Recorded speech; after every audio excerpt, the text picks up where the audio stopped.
In the autumn of 1971, after a 2-year correspondence, Swami Abhishiktananda met a 27-year-old French student, Marc Chaduk, who soon became his disciple.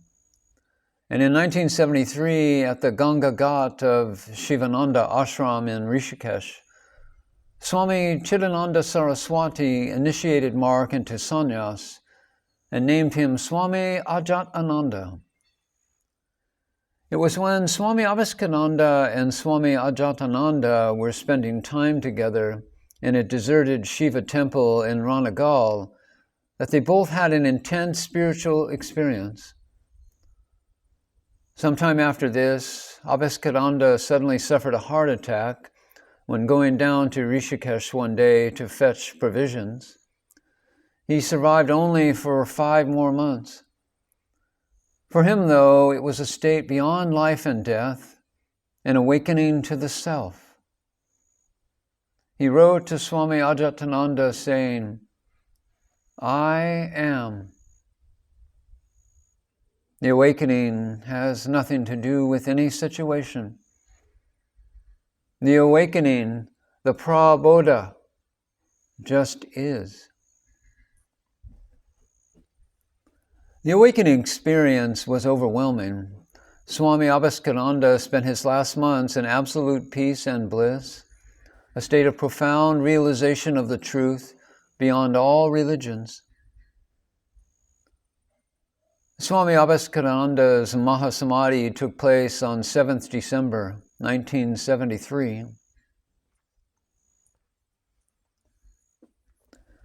Swami Abhishiktananda and V. Ganesan. I think it was in 1956 or 57. It was a hot summer. In those days, Sri Ramana Ashram hardly had any visiting pilgrims. At about 1 p.m., I was seated in the veranda of the new hall, facing the entrance to the ashram, and very close to the steps guarded, as it were, by the 2 stone elephants, one on each side. With me was my teacher, T.K. Sundaresa Iyer. During most of such sessions with TKS, I would be simply looking at him in silence and tremendous admiration. Admiration for what? I didn't know, nor did I make any effort to know. Suddenly, I noticed TKS making efforts to get up. He was looking intently at 2 Western sannyasins who were just entering the ashram. The moment they came near, the elder of the 2 prostrated before my teacher and reverentially introduced the other as his disciple. TKS introduced me to him, but added, "He is Ganesan. He is not my disciple, but my guru. He bears the name of my guide guru, Ganapati Muni." Both of them laughed in hearty spiritual communion. Turning to me, TKS said, "He is Father Dom Henri Lesu, a French Benedictine monk. Having taken sannyasa, he is now popularly known as Swami Abhishiktananda, a devotee of our beloved Bhagavan. He came to Sri Bhagavan in 1949. He once told me that his search for the truth ended the moment he stood in the presence of Sri Bhagavan. It seems Sri Bhagavan then told him, 'Do not meditate, just be. Do not think you are, just be. Do not think about being, you are.'" He lives now in one of the cave huts up on the hill in line with Virupaksha Cave. You should visit him. Swami has always been kind to share with me his spiritual experiences. He is a true spiritual pilgrim, immersed in truth. The 2 sannyasins took leave of us and went to the old hall to meditate. I became deeply inquisitive in knowing more about this Western hermit living on the holy hill. After a brief period of silence, I requested my teacher to narrate some spiritual experience the Swami had shared with him. He kindly shared with me the most interesting reminiscence of Swami Abhishiktananda. And I quote from his book, because my paraphrasing may not be as strong as these direct words. It was about how Punja Papaji strengthened Abhishiktananda's rootedness in the direct teachings of Sri Bhagavan. I was spellbound listening to it. Swami Abhishiktananda wrote it this way. The first time that I met H.W.L. Punjaji was in the cave at Aritupal Tirtham, up on the hill, on 13th March 1953. It was about 4 in the afternoon. I was sitting on my stone seat outside the cave. I asked him, "How did you manage to get here? Who could have told you about me? Who directed you to my cave?"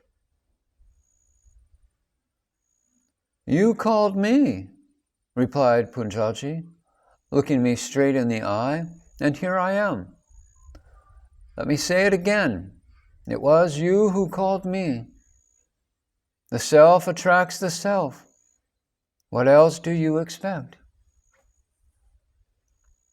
We spoke about the Maharshi, his teachings, and his disciples, all of which he was perfectly familiar with. Near me lay some books, including the Bhagavad Gita and the Upanishads. As our conversation passed from the subject of the Maharshi to that of the scriptures, I picked up one of my books to quote a text from it, saying, "And what is the use of all that?" asked Punjaji bluntly. "All your books, all the time lost in learning different languages. Which language do you use to converse with the Atman, the Self?" As I attempted to defend my point of view, he cut in again and said, "Forget about it. In fact, apart from yourself, what else is there? So your English, Sanskrit, and the rest, how do they benefit you? Are they any use for conversing with the self, for speaking to yourself? None of that leads anywhere useful. The self has nothing to do either with books or with languages or with any scriptures whatever. It is. That's all." I also, he continued, was mad about reading once, but I never learnt anything from it. Now I read nothing, or so little as makes no difference. Not even the Gita, whose words in the old days were all the time ringing like music in my heart. I don't meditate anymore either. The self has nothing to do with meditation. It is the same with japa, repetition of divine names, the mantras, the litanies, the bhajans, every kind of devout prayer and lyric. At one time, I quite naturally made use of all these, and with great fervor. When I expressed surprise at this and reminded him of the teaching of Sri Ramana, he was willing to go so far as to say that as the time of the crossing over approached, when worship and prayer become too artificial and even unnatural, then, with the Guru's approval, of course, one might abstain. I therefore reacted pretty vigorously to Punjaji's remarks. And he said, "Who realizes or has realized the self? That is all a matter of words. The Atman cannot be reached. Apart from the self, what else is there? Who reaches the self except the self? Non-realization is simply an excuse that one gives for trying to escape from the real and continuing to lead with a clear conscience a stunted life of prayers, devotions, and even asceticism. All done, no doubt, to be satisfying to the little ego, but in fact utterly useless. Has the sun really set merely because I have closed the shutters? The fundamental obstacle to realization is precisely the notion that this realization is still awaited. Of course, he conceded, reading is not to be entirely rejected. It is better to read than to daydream or gossip, and meditation is better than reading. However, it is only in the ultimate silence that the Atman is revealed, if one may so speak. But once again, we have to guard carefully against supposing that this silence of self has anything to do with either thinking about it or not thinking about it. For the Atman cannot be reduced to anything capable of being said, thought, or taught, or equally to the negation or absence of thought. You are a lover of silence. You have done so remarkably well. You are quite ready. What are you waiting for? I responded, ready for what? Alas, I feel myself so feeble when before God I recall what I ought to be. He roared, enough of this nonsense. Stop talking about differences. There are no differences anywhere. There is only the self.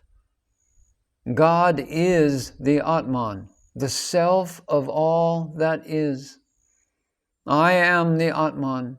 You are the Atman. Only the self exists, in itself and in all. But how do you know that I am ready?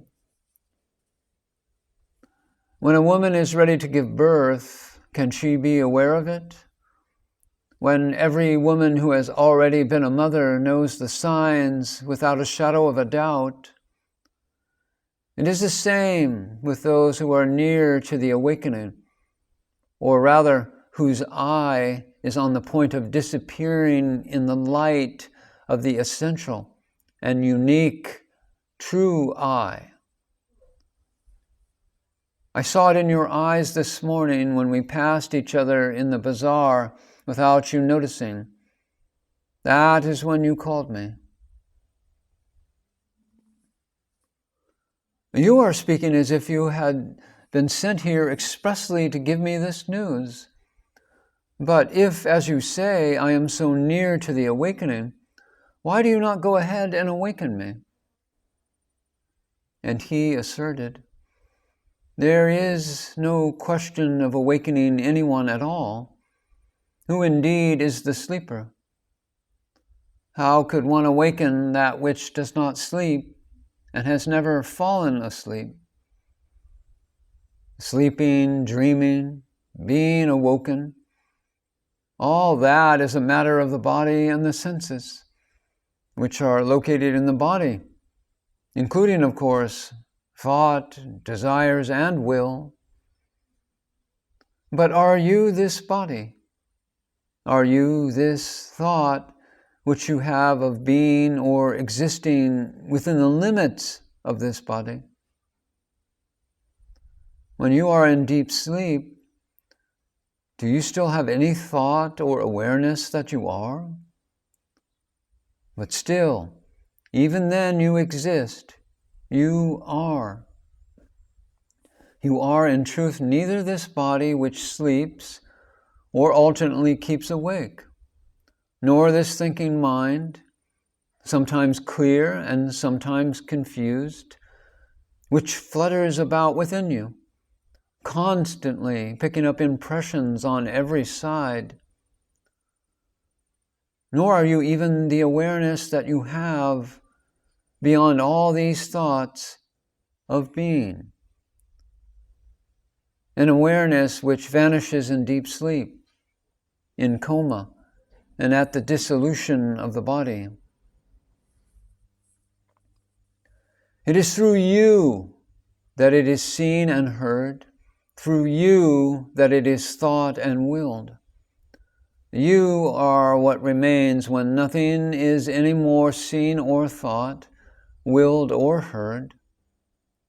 That is the Atman, the Self. It is what you are, yourself in reality, and beyond all outward appearances which change and pass away. Tat Tvam Asi. You are that. What prevents you from realizing this? Can you remember the time when you were born? Can you discover in your memory some moment which would have been the first moment of your existence? Have you any awareness of beginning to exist? Did you not exist already, well before the time when you can remember that you existed?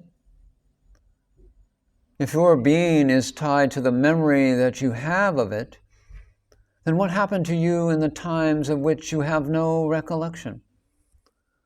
What happens to you at the moment when consciousness goes to sleep? After a pause, he asserted, "Let me tell you again, there is only one thing that you lack. Enter into the guha, the cave of your heart, and there realize that you are."